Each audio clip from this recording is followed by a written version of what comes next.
We're familiar with the Ten Commandments, and the first commandment says that I am your God, and you shall have no other gods before me. When people read that, they think, we don't worship false gods. We don't worship other gods, but other religions might.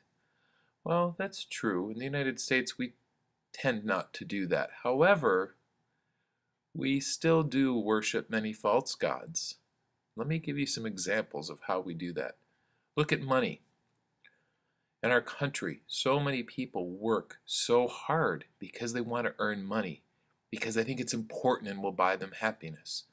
But money doesn't buy you happiness. Look at people who are wealthy. They're not any happier.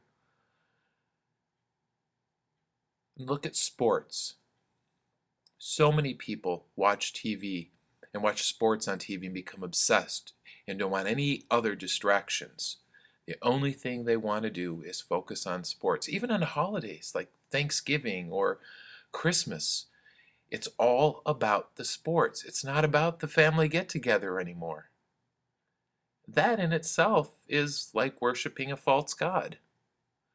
Another example, and something I see more and more, is people going to psychics or fortune tellers, using Ouija boards or tarot cards.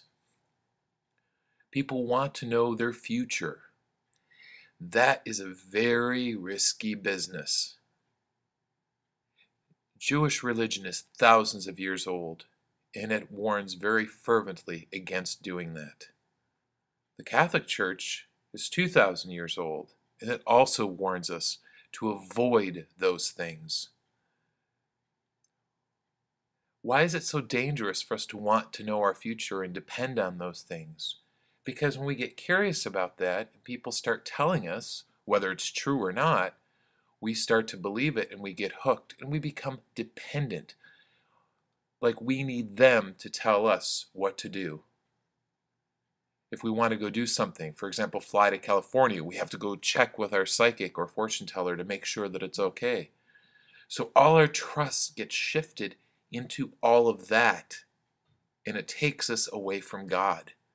God is all we need, but we don't look at it that way anymore because we're so engrossed in having this fortune teller or these things make our decisions for us. So we cut off our relationship with God. Priests are involved in exorcism, where they exorcise demons from people. One of the ways that demons possess people is through those things I just talked about, because they're so dangerous and they need to be avoided. In the gospel, Jesus tells us that we have to have faith and have Him in our lives and have God in our lives and depend only on Him. He's the one. He's the one who will lead us through our life.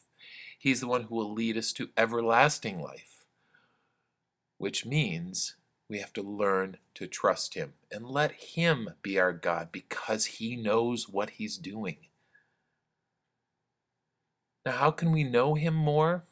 Well, if you recall a couple of weeks ago in my homily on Easter Sunday, I talked about how we can know God and know Jesus better by praying every day, reading the Bible every day, going to Mass and meeting Jesus in the Eucharist, going to confession, serving other people. All of those things will help us know Jesus and have a relationship with Him and open our hearts more to trust Him more.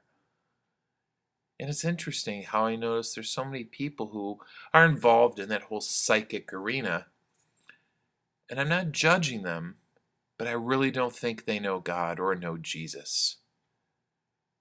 If they wanted to learn more about Jesus, I'm sure they would let go of all that and learn to trust Him. Jesus says He is our good shepherd. He wants what's best for us.